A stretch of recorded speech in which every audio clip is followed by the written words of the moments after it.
Yeah, what is going on, guys? It's your boy, Formula Cosmos, and I'm back with another banger.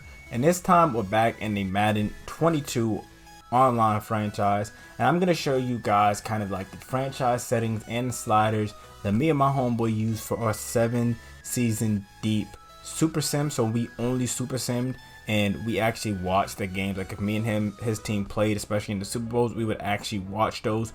We didn't play any games at all, so this is literally just for if you just want to have a super sim franchise that's semi-realistic, or pretty much as realistic as it can be. So we're gonna get right into the league settings, and I'll kind of explain as best as I can why we chose certain things.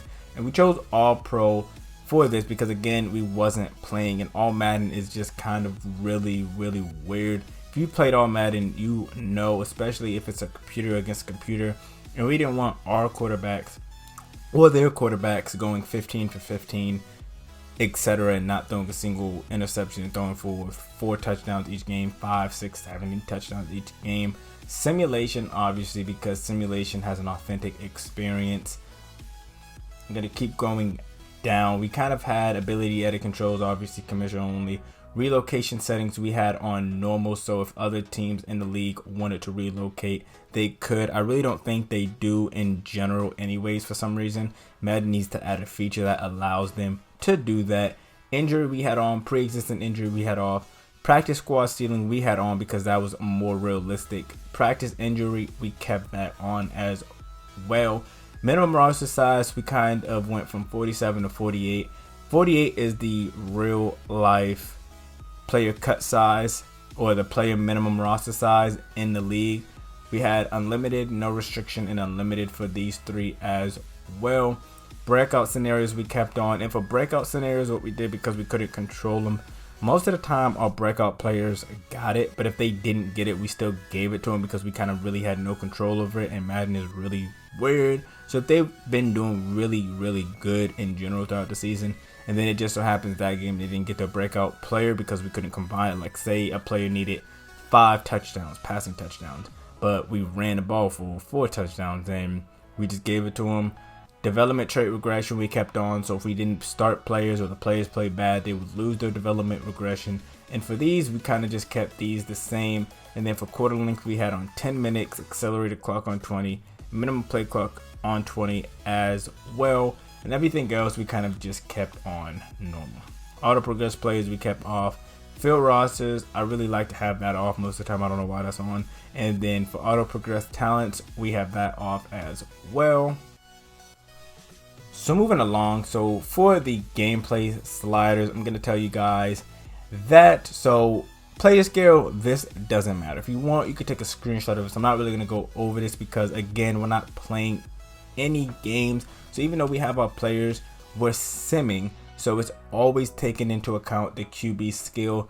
So we have quarterback accuracy at 20, pass blocking at 35, wide receiver catching at 45, run blocking at 70, fumbles at 65, pass defense reaction time at 70, interceptions at 60, pass coverage at 60, and tackling at 55. I'm gonna just explain some of these. For the QB accuracy, again, that was just because a lot of times we realized that quarterbacks were going 20 for 20. It's unrealistic for a quarterback to do that, so we had to cut that way down. Pass blocking, really just so you get more sacks in game and that it's more realistic, so everybody's never getting sacked. For the wide receiver catcher, we had at 45. So again, this kind of goes in tune with the quarterback accuracy. So players in wide receivers drop passes in the NFL. With Madden based things, they never really did it on Super Sim as we've seen. So we kind of cut it down a little bit so it's a little bit more realistic. Run blocking 70 because run blocking was really bad this year. So we kind of had to move that up. Fumbles 65 because we realized a lot of times that players weren't fumbling enough or more realistic. So we just kind of tuned that up to 65 to make it more realistic. Pass defense reaction time 70, interceptions on 60, so there was more interceptions because if you throw it in bad coverage, you should throw an interception. And a lot of times, again, for these, we didn't see that was happening. In the pass coverage, just 60, kind of just to match that, so there was better pass coverage in this game, especially on the PS5. You may want to kind of tune that up a little bit for the next gen consoles. But for tackling, 55 again. Field goal power we had at 50, field goal accuracy 35, punt power 50, punt accuracy 70, so there's just more accuracy on the punts. And in kickoff power we kept on 30. Injuries we knocked down to 15.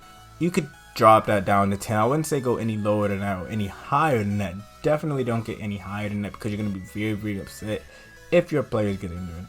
For fatigue we kept at 50, minimum player threshold at 50. Offsides we kept at 80 because players do go offsides in the NFL, but if you keep that on base, you're never going to get an offside penalty in this, so this was just kind of to make it more realistic.